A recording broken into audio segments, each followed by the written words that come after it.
Écoutez, je dis surtout que ça fait maintenant 8 semaines que ça dure et j'aimerais qu'on ne se retrouve pas tous les week-ends pour commenter systématiquement les mêmes scènes et faire de grands débats comme ce soir sur la stratégie policière et les forces déployées. Je pense que tout le monde déplore la violence, que ce soit la violence contre les forces de l'ordre ou que ce soit la violence policière d'autre part. J'observe d'ailleurs que le gouvernement et les députés de la République En Marche ont des indignations sur la violence à géométrie variable parce que contrairement à eux, nous dénonçons toutes les formes de violence. Nous ne sommes pas adeptes des stratégies de la violence en politique, pour la raison aussi que nous pensons qu'elle divise le mouvement, elle dissuade des gens d'y participer, alors que nous considérons que ce mouvement des Gilets jaunes est salutaire en ce sens qu'il permet aux gens de se réapproprier la politique. Maintenant, ça fait 8 semaines que ça dure. Il y a des revendications assez claires, assez justes. On a encore vu des enquêtes d'opinion qui montrent que certaines revendications, s'agissant de la justice fiscale, sociale ou même de l'intervention dans la démocratie, de l'intervention populaire en démocratie, sont largement majoritaires dans le pays. Je pense que maintenant, il est temps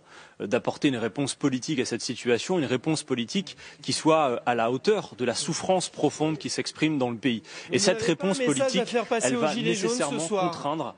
Adrien Quatennens, vous n'avez pas un message à faire passer aux Gilets jaunes.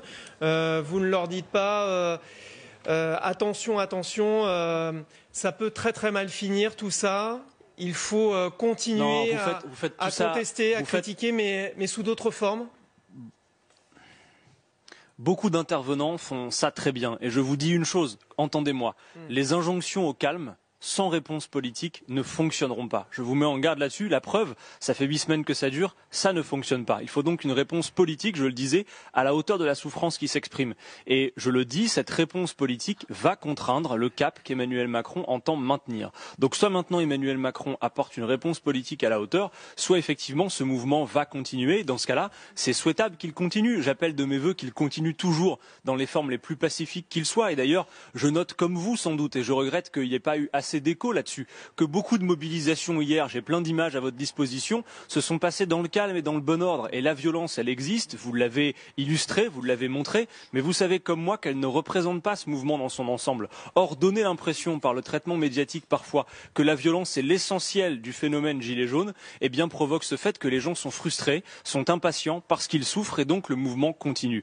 Donc je vous dis maintenant, plutôt que d'organiser des débats sur la stratégie policière, allez-y, Hélène. Adrien Quatennens, excusez-moi, j'ai en mémoire une incitation proférée par Jean-Luc Mélenchon qui disait que pour pouvoir, au début du mouvement, pour pouvoir transformer cette révolte en révolution, il fallait rendre le mouvement entièrement conflictuel. Il fallait absolument recenser et saisir tous les pôles potentiellement conflictuels du mouvement pour pouvoir faire s'acheminer vers une vraie révolution. Qu'est-ce que vous en dites? Vous vous souvenez quand il a dit ça, Jean-Luc Mélenchon, au début du mouvement? Je pense que vous aurez mal lu Jean-Luc Mélenchon, vous nous lirez mal, puisque depuis le début, et même bien avant d'ailleurs ce mouvement salutaire des Gilets jaunes, nous appelons pour notre part à une révolution citoyenne, c'est-à-dire dans le calme, avec des arguments et si possible avec des bulletins de vote. C'est d'ailleurs notre stratégie politique.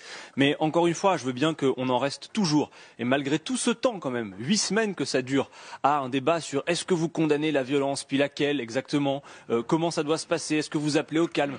Très bien, tout ça peut être fait. Une fois que cela est fait, entendez-vous que nous ne reviendrons pas à la situation précédente et qu'il va falloir une réponse politique bien plus ample qu'un grand débat. Donc tout le monde voit bien, à la lumière de ce qu'a fait Emmanuel Macron, notamment avec les syndicats lors de la première partie de son quinquennat, que souvent en la matière, quand c'est des grandes concertations, c'est des grands causes toujours, où la feuille de route n'est pas modifiée. Emmanuel Macron entend juste gagner du temps. Il pense qu'il a encore prise sur la situation. Il ne l'a plus.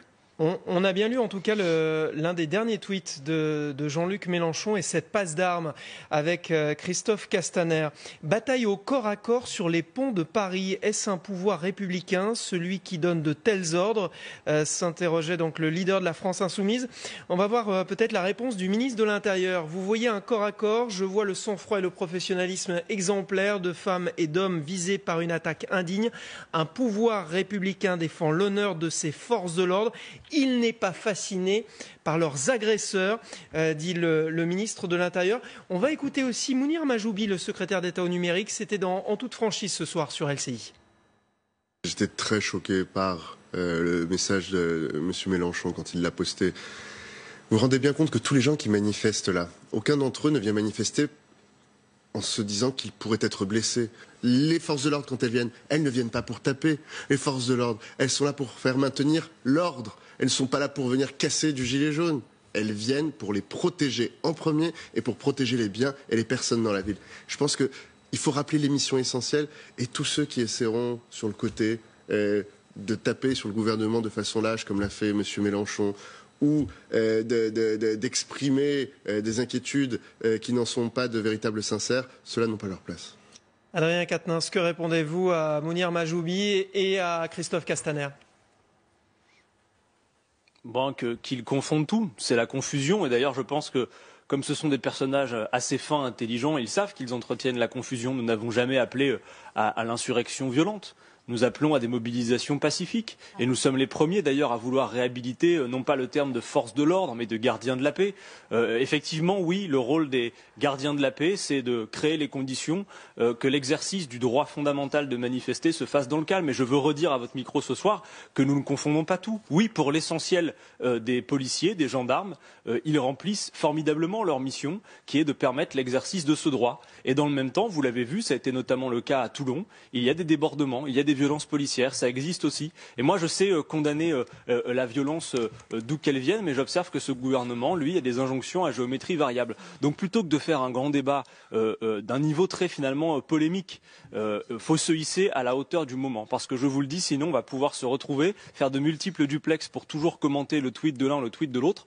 La réponse doit être maintenant politique, ça fait longtemps que ça dure. Je pense que l'exaspération, elle est à la fois du côté des manifestants, des Gilets jaunes, de ceux qui les soutiennent, qui sont encore majoritaires dans ce pays, vous l'aurez noté. On voit la souffrance s'exprimer, il faut maintenant lui répondre politiquement. Et le gouvernement a tort de penser qu'il va pouvoir biaiser, enfermer la contestation dans un grand débat qui en réalité n'en est pas un. Il faut maintenant une réponse politique. Voilà ce que j'ai à dire Adrien ce soir. Quatennens. Et je vous invite, vous aussi, à essayer de faire en sorte que le débat puisse se hisser à ce niveau. C'est véritablement nécessaire dans le moment que nous vivons. C'est aussi notre objectif. Merci Adrien Quatennens, député La France Insoumise du Nord, d'avoir été en duplex avec nous.